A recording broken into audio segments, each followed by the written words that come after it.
Belanda ternyata ingin menguasai daerah Delhi yang dikenal subur tersebut. Dalam perjanjian itu disebutkan antara lain bahwa Siak beserta daerah-daerah taklukannya sampai batas Tamiang yang berbatasan dengan Aceh berada di bawah perlindungan pemerintah Belanda.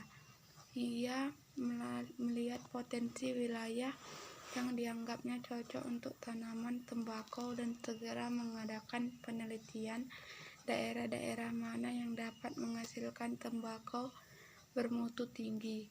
Delhi menjadi wilayah pertama usaha perkebunan yang dijalankan oleh Nguyen Hue yang mendapat konsesi tanah seluas 4.000 bahu di dekat sungai Delhi dari Sultan Delhi, Sultan Mahmud Perkasa Alam. Pemberian konsesi tanah merupakan sumber pemasukan yang penting bagi elite pribumi yang kadang-kadang para pejabat rendahan pun meminta imbalan atas kerjasama itu. Mula-mula pengusaha perkebunan mendatangi orang yang paling berpengaruh di wilayah itu seperti pejabat-pejabat kesultanan untuk meminta bantuan menjadi perantara dalam berhubungan dengan sultan. Tetapi pembukaan perkebunan hanya melibatkan pengusaha perkebunan dan pihak sultan tanpa musyawarah dengan para pemuka masyarakat, terutama kepala kampung di wilayah yang akan dijadikan perkebunan. Konsesi ini mengabaikan kedudukan dan hak-hak anggota masyarakat sebagai pemilik tanah ulayat, khususnya tanah-tanah yang bukan milik sultan. Hal ini dikarenakan menurut pendapat sultan bahwa seluruh tanah-tanah tersebut adalah milik sultan dan sultan berhak memberikan tanah-tanah itu kepada siapa saja yang dianggapnya mampu memberikan sebagian hasilnya kepada sultan. Dari sejak awal melakukan usaha membuka perkebunan, para investor beranggapan bahwa tanah-tanah itu milik Sultan Delhi sehingga mereka merasa tidak memiliki permasalahan yang akan berdampak secara kultural.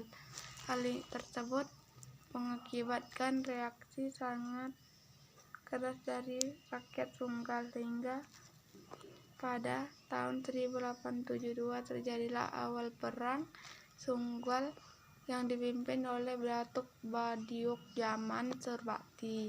Datuk Badiuk Jaman merupakan putra terbaik pada masa kerajaan Sunggal.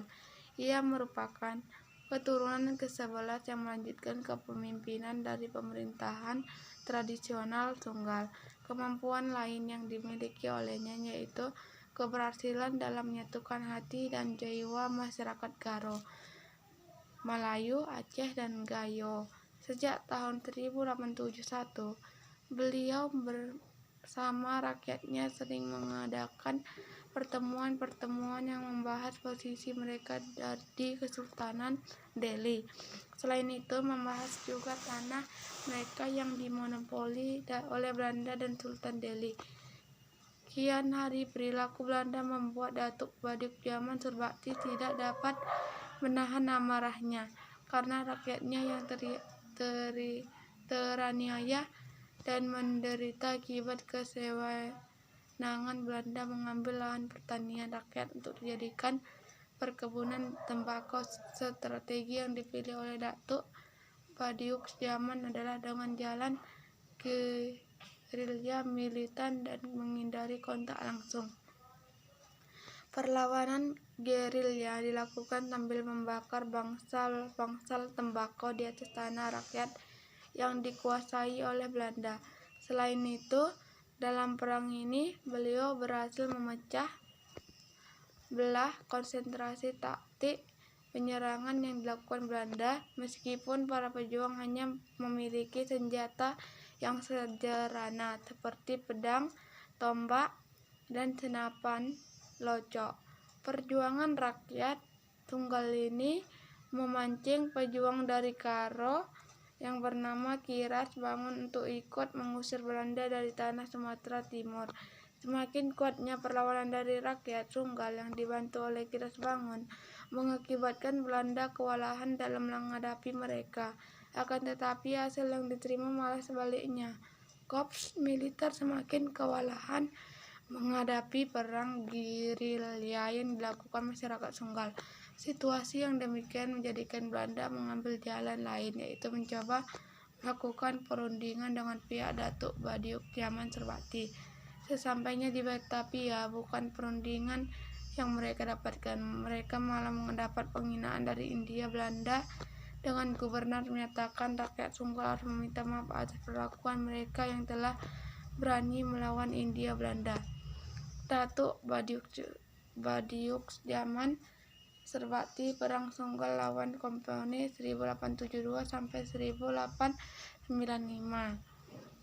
Kabar pembuangan tersebut sampai kepada masyarakat Sunggal dan selama 3 bulan mereka berkabung atas hukuman buang yang diterima raja mereka. Perjuangan tersebut kiranya berhasil mereka lakukan, tetapi akibat liciknya pemerintahan Hindia Belanda mereka harus rela wilayah diambil alih oleh pemerintah.